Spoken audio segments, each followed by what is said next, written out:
સંપૂર્ણ નિર્વસ્ત્ર થઈને સ્નાન કરવાવાળી મહિલાઓ, આ વિડીયો અંત સુધી ધ્યાનથી સાંભળજો. તમારું ઘર બરબાદ થવાથી બચી જશે.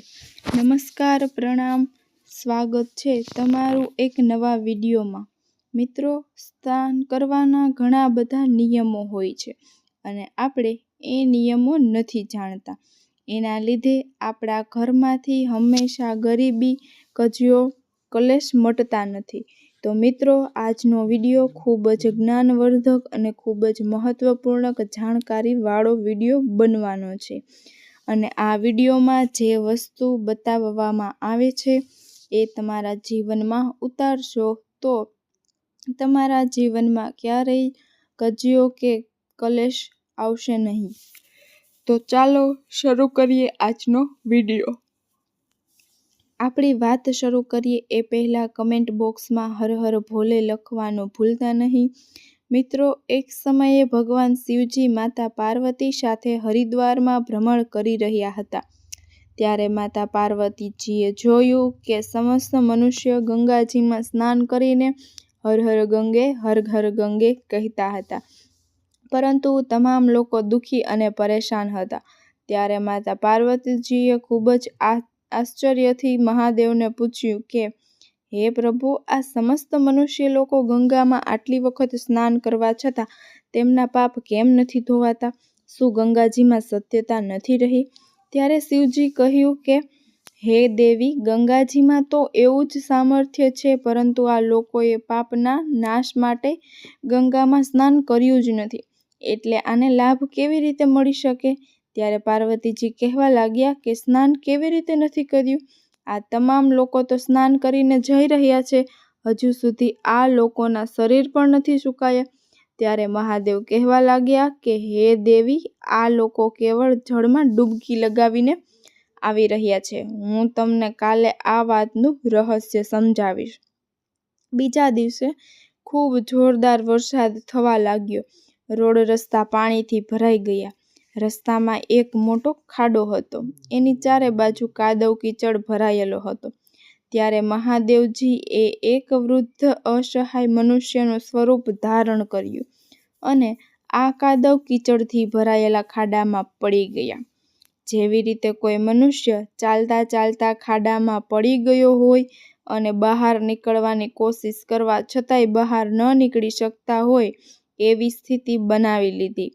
અને દેવી પાર્વતીજીને શિવજીએ પહેલા જ સમજાવીને ખાડાની બાજુમાં બેસાડી દીધા હતા કે તમે આ લોકોને બોલાવીને એવું કહેતા રહેજો કે મારા વૃદ્ધ પતિ અકસ્માતના લીધે આ ખાડામાં પડી ગયા છે, એટલે કોઈ દયા કરો અને મારા પતિને આ ખાડામાંથી બહાર કાઢીને એના પ્રાણ બચાવો અને મારી સહાયતા કરો. અને શિવજીએ બીજી એક વાત સમજાવી દીધી કે જ્યારે આ ખાડામાંથી મને બહાર કાઢવાની કોશિશ કરે ત્યારે તેને એવું કહેજો કે ભાઈ, મારા પતિ સર્વથા નિષ્પાપ છે, એટલે કે એને એવા લોકો જ સ્પષ્ટ કરજો જે સર્વથા નિષ્પાપ હોય. કદાચ તમે નિષ્પાપી હોય તો જ તેને હાથ લગાડજો, નહીંતર હાથ લગાવતા જ તમે ભસ્મ થઈ જશો. પાર્વતીજી મહાદેવની આ વાતો સાંભળીને ખાડા પાસે બેસી ગયા અને ત્યારબાદ ત્યાંથી નીકળવાવાળા લોકોને શિવજીએ શીખવાડેલી વાતો કહેવા લાગ્યા. ગંગામાં સ્નાન કરીને લોકોના ટોળે ટોળા આવી રહ્યા છે અને આ કાદવ કીચડના ખાડા પાસે બેસેલી એક સુંદર યુવતીને જોઈ ઘણા લોકોના મનમાં પાપ આવ્યો. ઘણા લોકોને ધર્મનો ભય લાગ્યો. ઘણા લોકો કાયદા કાનૂનથી ડરવા લાગ્યા. અમુક લોકોએ તો દેવી પાર્વતીને એવું પણ સંભળાવી દીધું કે મરવા દે, આ વૃદ્ધને શું કામ એના માટે રડે છે. અને અમુક દયાળુ ચરિત્રવાન પુરુષો હતા, તેમણે બહાર કાઢવાનું વિચાર્યું, પરંતુ દેવી પાર્વતીજીના વચન સાંભળી તે પણ રોકાઈ ગયા. તેમણે વિચાર્યું કે અમે ગંગામાં સ્નાન કરીને આવ્યા છીએ તો શું થયું? પાપી તો છીએ જ, ક્યાંક આની સહાયતા કરવામાં આપણે ભસ્મ થઈ જશું. એટલે કોઈનું સાહસ ન થયું. કે આ વૃદ્ધ વ્યક્તિને કાદવ કીચડના ખાડામાંથી બહાર લાવી શકે? હજારો લોકો આવ્યા, હજારોએ પૂછ્યું અને જતા રહ્યા. સંધ્યા સમય થઈ ગયો હતો ત્યારે શિવજીએ કહ્યું, દેવી, તમે જોયું? આવ્યું કોઈ સાચા હૃદયથી ગંગામાં સ્નાન કરવા વાળું? ત્યારે થોડી વાર બાદ એક યુવાન હાથમાં લોટો લઈને હર હર ગંગે કરતો ગંગામાં સ્નાન કરીને આવી રહ્યો હતો. ત્યારે દેવી પાર્વતીએ તેને પણ આવી જ વાત કરી. ત્યારે આ યુવકનું હૃદય કરુણાથી ભરાઈ ગયું. તેમણે શિવજીને બહાર કાઢવાની તૈયારી કરી. ત્યારે માતા પાર્વતીએ રોકીને કહ્યું, ભાઈ, કદાચ તમે સર્વથા નિષ્પાપ નહીં હો તો મારા પતિને સ્પર્શ કરતા જ તમે ભસ્મ થઈ જશો. ત્યારે આ યુવકે એ સમયે કોઈ સંકોચ રાખ્યા વગર માતા પાર્વતીને કહ્યું કે માતા, મારા નિષ્પાપ હોવામાં તમને સંદેશ કેમ થાય છે? તમે જોઈ નથી રહ્યા? હું હમણાં જ ગંગામાં સ્નાન કરીને આવ્યો છું. શું ગંગામાં સ્નાન કર્યા બાદ પણ પાપ રહી જાય છે? હું હમણાં જ તમારા પતિને બહાર કાઢું છું. ત્યારે આ યુવકે આ વૃદ્ધ વ્યક્તિને પકડીને બહાર કાઢી લીધા. ત્યારે આ યુવકને અધિકારી સમજીને મહાદેવ પ્રસન્ન થયા. ત્યારબાદ મહાદેવ અને દેવી પાર્વતીજીએ તેને સાક્ષાત દર્શન આપીને કૃતાર્થ કર્યો. ત્યારબાદ શિવજીએ માતા પાર્વતીને કહ્યું કે હે દેવી, આ કરોડો લોકોમાંથી ફક્ત આ એક વ્યક્તિએ ગંગામાં સ્નાન કર્યું છે. આવી જ રીતે જે લોકો શ્રદ્ધા વગર કેવલ દંભ માટે ગંગામાં સ્નાન કરે છે, એવા લોકોને વાસ્તવમાં કોઈ ફળ નથી મળતું. પરંતુ એનો એવો મતલબ નથી થતો કે ગંગા સ્નાન વ્યર્થ જાય છે. ગંગા સ્નાન કરવાનું ખૂબ મોટું પુણ્ય પણ છે. ત્યારબાદ શિવજીએ દેવી પાર્વતીને કહ્યું કે હું તમને 12 વાતો જણાવું છું. આ મૃત્યુલોકનો જે કોઈ માનવી નાતા સમયે આ 12 વાતનું ધ્યાન રાખશે એ મનુષ્ય જીવનમાં ક્યારેય દુઃખી નહીં રહે અને એના ઘરમાં માતા લક્ષ્મીનો વાસ રહેશે.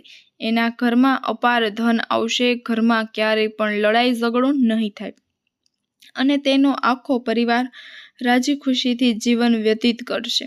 ત્યારે માતા પાર્વતીએ કહ્યું કે હે મહાદેવ, તમે મને એ 12 વાતો જણાવવાની કૃપા કરો. ત્યારબાદ ભગવાન શિવજીએ આ વાતો જણાવવાનું શરૂ કર્યું અને માતા પાર્વતીજી ખૂબ ધ્યાનથી સાંભળવા લાગ્યા.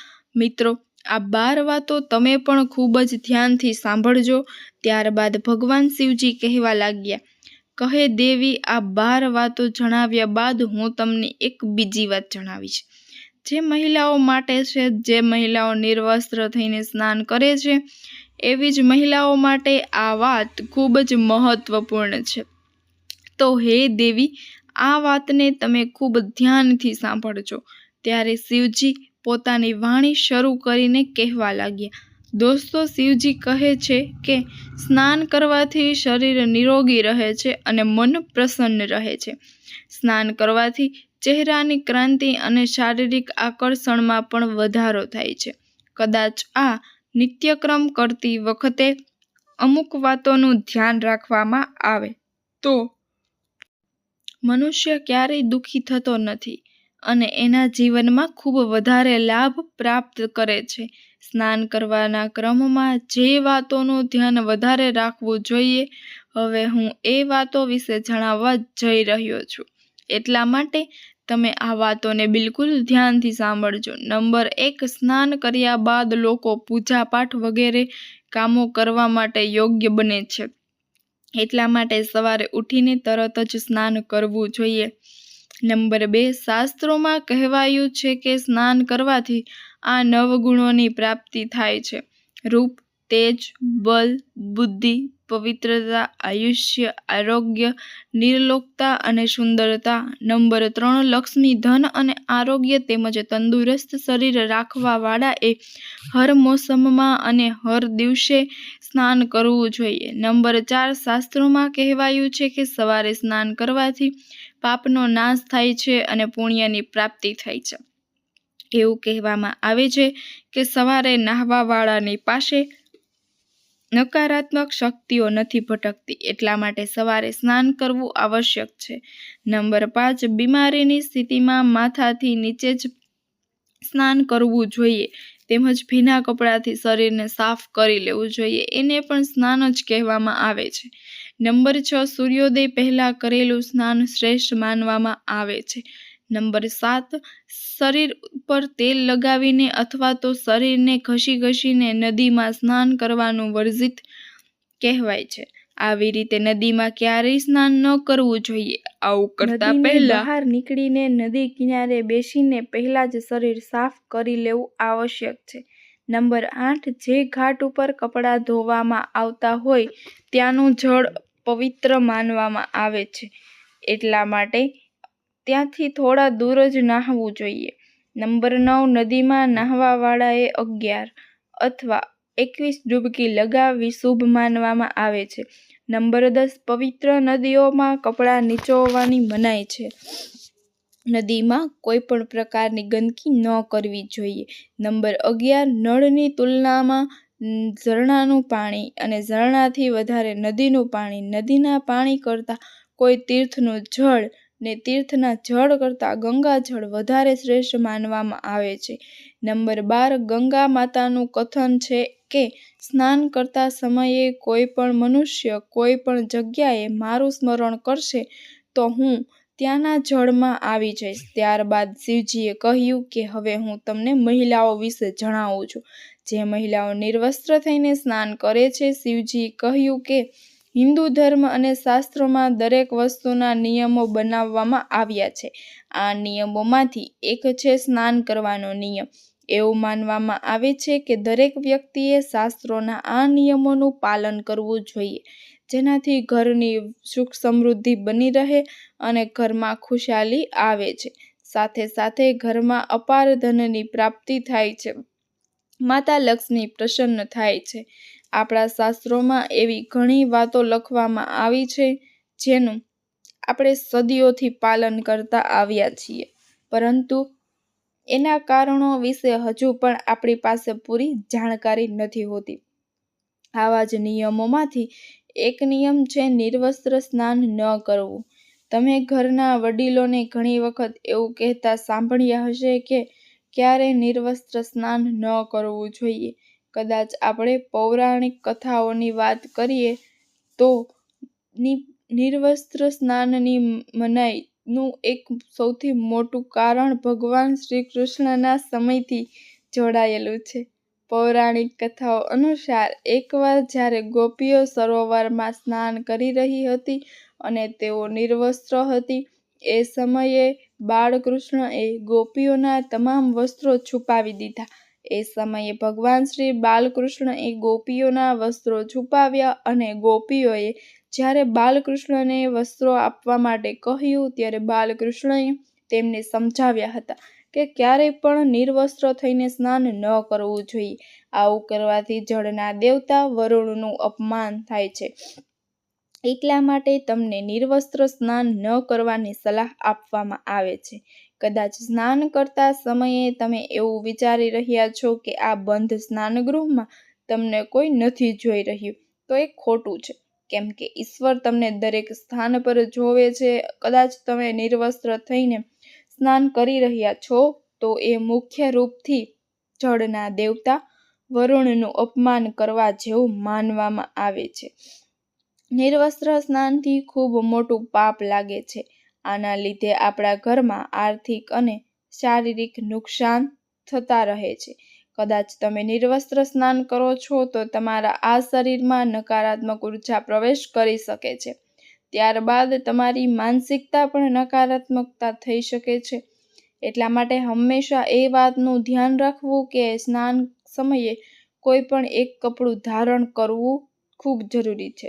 નિર્વસ્ત્ર સ્નાન કરવાથી શરીરની સકારાત્મક ઉર્જાઓ શરીરમાંથી બહાર નીકળે છે અને એનો પ્રભાવ આપણા શરીરની સાથે આપણા મન અને મસ્તિષ્ક પર પણ પડે છે. ગરુડ પુરાણ અનુસાર જ્યારે આપણે સ્નાન કરીએ છીએ ત્યારે આપણા પિતૃઓ એટલે કે આપણા મૃત પૂર્વજો આપણી આસપાસ મોજૂદ હોય છે. કદાચ આપણે નિર્વસ્ત્ર સ્નાન કરીએ છીએ તો આપણને પિતૃદોષ લાગી શકે છે. આવી રીતે સ્નાન કરવાથી આપણા પિતૃઓને તૃપ્તિ નથી મળતી અને આપણા ઘરમાં પિતૃદોષનું કારણ બની શકે છે અને તેઓ વસ્ત્રથી પડવાવાળા જળને ગ્રહણ કરે છે, જેનાથી તેની ત્રુટિ થાય છે. નિર્વસ્ત્ર સ્નાન કરવાથી પિતૃઓ વધુ નારાજ થાય છે, જેનાથી વ્યક્તિનું તેજ, બળ, ધન અને સુખ નષ્ટ થાય છે. એટલા માટે ક્યારેય પણ નિર્વસ્ત્ર થઈને સ્નાન ન કરવું જોઈએ. પુરાણો અનુસાર નિર્વસ્ત્ર સ્નાનવાળું પાણી પૂર્વજોના હિસ્સામાં જાય છે અને નિર્વસ્ત્ર થઈને નહાવાથી પિતૃઓને મોક્ષ નથી મળતો.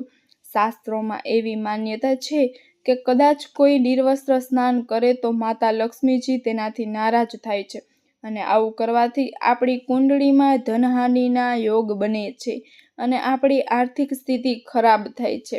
આવા જ કારણોના લીધે મનુષ્યને નિર્વસ્ત્ર સ્નાન ન કરવાની સલાહ આપવામાં આવે છે અને શાસ્ત્રોમાં પણ આ વાતની મનાઈ છે. મિત્રો, આજની આ વાત તમને પસંદ આવી હોય તો આ વિડીયોને તમારા મિત્રો સાથે શેર કરજો અને કમેન્ટમાં હર હર ભોલે લખવાનું ભૂલતા નહીં અને નવા હોય તો અમારી ચેનલને સબસ્ક્રાઈબ જરૂરથી કરજો. મળીએ નવા વિડીયોમાં. ત્યાં સુધી તમે તમારું ધ્યાન રાખજો. હર હર ભોલે, હર હર મહાદેવ લખવાનું ભૂલતા નહીં.